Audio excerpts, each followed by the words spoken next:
रोटी चोरी करने वाली चुड़ैल। श्यामपुर गांव में एक घर था जहां सालों से कोई नहीं रहता था, लेकिन उस घर के सामने गांव के सारे लोग अपने अपने घर से रोटियां लाकर रखते हैं और थोड़ी ही देर में वो रोटियां गायब हो जाती है। सबको ये पता होता है कि उस घर में जो चुड़ैल है वो रोटियां खाती है, क्योंकि जिस दिन भी उस घर में किसी घर से रोटी नहीं जाती, उस घर में अगले दिन से खाना नहीं बन पाता था और अजीब अजीब सी आवाजें आती है। एक दिन एक परिवार गांव में नया आता है। परिवार में एक अम्मा और उनका बेटा मोहन रहता है। अम्मा, मोहन बाजार से जाकर खाना बनाने का सामान लेकर आ जा। मोहन, ठीक है माँ, जाता हूँ। और मोहन सामान लेकर आता है और माँ खाना बनाने में जुट जाती है।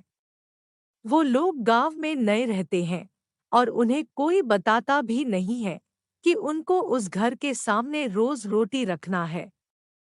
अब अम्मा खाना बना देती है और मोहन और अम्मा खाना खाकर सो जाते हैं।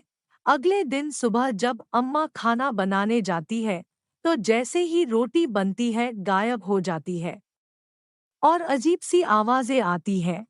अम्मा, मोहन, मोहन, मोहन। हाँ अम्मा, क्या हुआ? अम्मा, मैं रोटी बना रही हूँ और रोटियां गायब हो रही हैं और अजीब सी आवाजें आ रही हैं, जैसे कोई हंस रहा हो।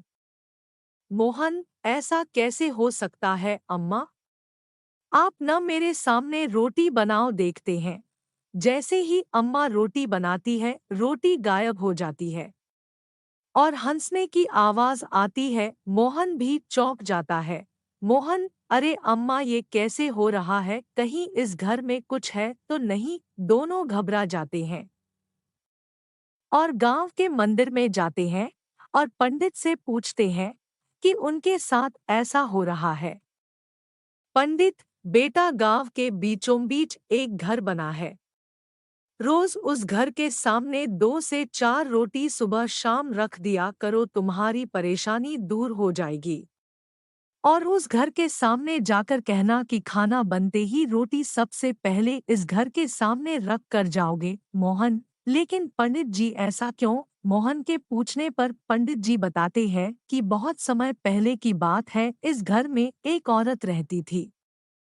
उसके घर में खाने के लिए कुछ नहीं था और उसके पास कोई काम भी नहीं था, तो वह लोगों के घर से रोटियां चुरा लेती थी। एक दिन उसने सरपंच के घर से रोटी चुराई और सरपंच ने उसे ऐसा करते पकड़ लिया। इसके बाद सरपंच ने उसको सजा दी कि उसे कोई खाना नहीं देगा और उस घर में उसे बंद करवा दिया। उसकी उसी घर में मौत हो गई और उसके बाद वो चुड़ैल बन गई और तब से ही उसके घर के सामने सबको रोटी रखना पड़ता है। जो ऐसा नहीं करता उसको वह बहुत परेशान करती है। मोहन, तो आप लोगों ने कुछ किया नहीं जिससे उसको इस योनि से मुक्ति मिल जाए?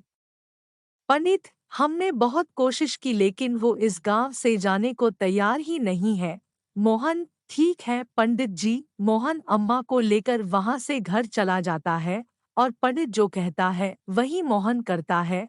और घर जाकर, मोहन, अम्मा आज अच्छा खाना बनाओ, पूड़ी, हलवा, खीर और सब्जी। अम्मा, आज कुछ है क्या बेटा? मोहन, नहीं अम्मा, बस अब आप रोज अच्छा अच्छा खाना बनाइए कुछ दिन और मुझे एक थाली परोस कर दे दीजिए। अम्मा, ठीक है बेटा। अम्मा को कुछ नहीं समझ आता कि मोहन क्या कर रहा है। मोहन, आप परेशान मत हो अम्मा, सब ठीक है। मैं ये खाना इसलिए बनवा रहा हूँ कि जब हम रोटी वाली चुड़ैल को ये खाना खिलाएंगे तो उसको कितनी खुशी होगी।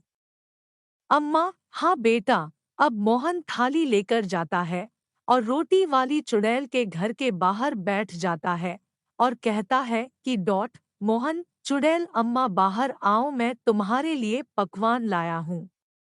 मैं तुमको अपने हाथ से पकवान खिलाऊंगा अम्मा। इतने में चुड़ैल मोहन के सामने आती है और मोहन उसको खाना खिलाता है और सारा गांव उसको देखता है। और मोहन रोज चुड़ैल को पूछता है कि उसको खाने में क्या खाना है और रोज उसको अच्छे अच्छे पकवान खिलाता है।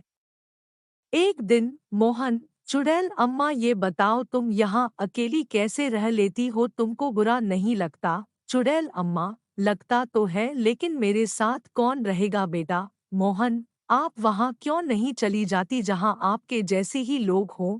चुड़ैल अम्मा, हाँ बेटा बात तो सही कह रहे हो मोहन, अम्मा वहाँ आपको अच्छा लगेगा। चुड़ैल अम्मा, एक काम करो बेटा, वो लौटा है मेरे घर के अंदर, उसको जाकर नदी में बहा दो, मुझे मुक्ति मिल जाएगी। अब मुझे इस गांव से और गांव वालों से कोई परेशानी नहीं है। मोहन, ठीक है अम्मा, और मोहन ऐसे ही करता है और पूरे गांव को रोटी वाली चुड़ैल से मुक्ति मिल जाती है।